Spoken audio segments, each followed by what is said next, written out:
um problema perverso. O surgimento desse termo problema perverso não veio exatamente da área de saúde, mas veio da área humana, de ciências humanas, para se usar para problemas que tenham, para sua resolução, eles são extremamente complexos e muitas vezes na própria resolução desse problema, outros problemas surgem. Nós podemos dizer hoje que os grandes problemas da humanidade são todos eles problemas perversos, como por exemplo, posso citar, além da própria resistência a antimicrobianos, também o problema de terrorismo, seria um outro exemplo, aquecimento global, e assim podemos citar vários problemas que são realmente uma interdependência muito grande de fatores. E resistência a antimicrobianos certamente se encaixa nesse tipo de problema, dada a quantidade de inter-relações que existem entre esses três grandes ambientes, né, o homem, os animais e o meio ambiente, e o fluxo de material genético entre bactérias e entre as próprias bactérias nesses ambientes, né? Então, isso num aspecto global, né? Então, realmente, resolver ou atacar o problema de resistência a antimicrobianos requer essa consciência da sua complexidade para que a partir disso a gente possa envolver o maior número de atores, né, de profissionais, pesquisadores de áreas as mais distintas, que todos eles de alguma forma podem contribuir para resolver problemas perversos, ou no original em inglês um wicked problem, foi de onde foi cunhado esse termo, né?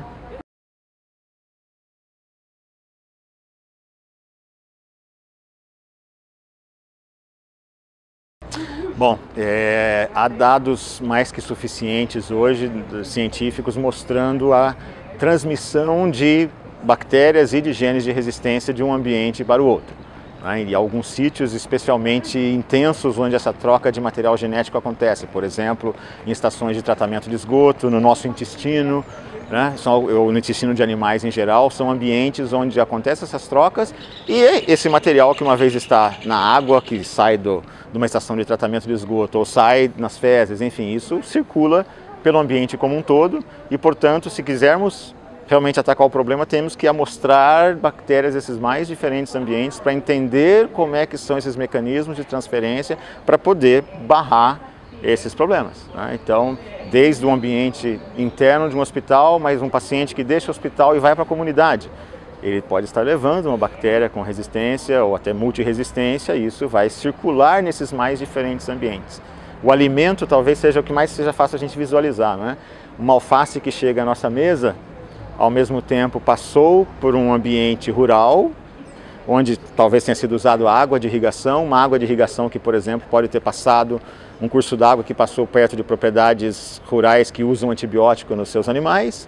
Essa água vai para o alimento, do alimento vem até a nossa mesa, né? E se não tiver a devida higiene, enfim, essas bactérias podem, né, entrar em contato com a gente e eventualmente fazer parte, né, vir a fazer parte da nossa microbiota. Então, saúde, não tem jeito, nós temos que olhar para esses três ambientes ao mesmo tempo, e o enfoque de saúde única é exatamente isso, né? Essa proposta de olhar esses ambientes todos simultaneamente.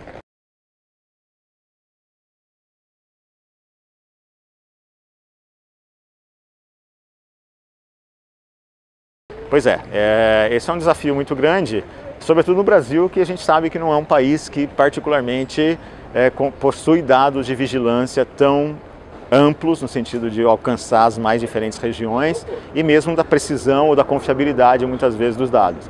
Então, nós precisamos realmente, a área de vigilância tem que ser fortalecida, né? Precisamos ter mais investimento, isso a gente conversa com pessoas que trabalham nessa área, sempre uma dificuldade muito grande de ter o nível de investimentos que elas gostariam que houvesse, né, para criar esses sistemas de vigilância.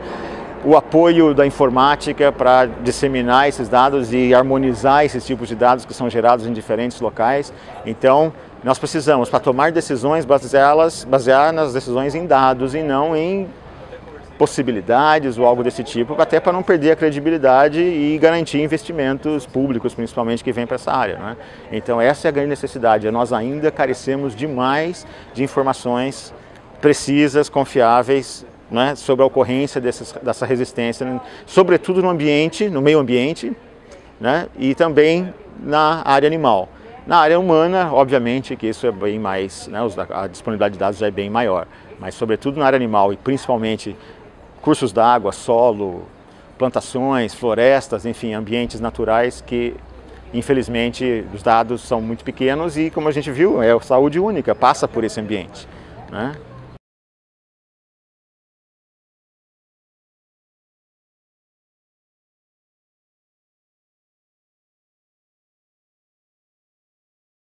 Bom, é bastante natural se imaginar que quanto maior a influência do homem num ambiente e pelo uso intensivo que nós fazemos de antibióticos, a gente espera que mesmo as bactérias do ambiente também venham apresentar resistência que é gerada no uso humano e que acaba indo para o ambiente, né? Então a ideia desse trabalho foi, na região metropolitana de Curitiba, a mostrar 4 pontos diferentes, com diferentes níveis de influência humana, de nível antrópico, né? Então começando por uma estação de piscicultura intensiva, de produção intensiva, muitos animais por área e uso de antibióticos, que seria o extremo maior de influência antrópica, e rios que nós conhecemos bem aqui, que estão praticamente mortos aqui de Curitiba, o rio Barigui, e o rio Iraí, que abastece, né, responsável por uma grande parte do abastecimento, né, pela represa do Iraí, abastecimento de Curitiba, e um rio que a gente considerou que era praticamente com muito baixo efeito antrópico. A gente conseguiu localizar com menor efeito antrópico na região aqui metropolitana. E a gente observou exatamente isso, mostrando bactérias da água e do intestino desses peixes. A pergunta pode ser também, mas por que do intestino dos peixes? A gente imagina que são bactérias que estão residindo ali, que talvez no ambiente são as que mais acabam sendo expostas, porque elas vivem ali e constantemente a água está trazendo, sejam antibióticos, sejam bactérias resistentes a antibióticos. Então imaginando que seria como que um ponto final de acúmulo desse material, né?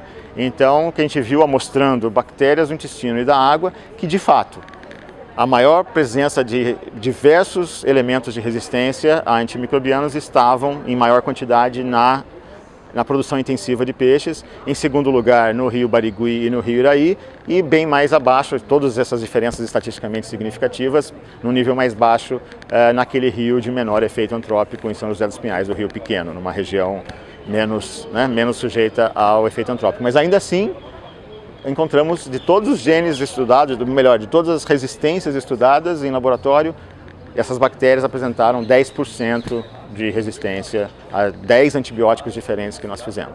Então, mesmo uma região ainda não muito com um efeito antrópico muito grande, também já é bem significativa a ocorrência de resistência.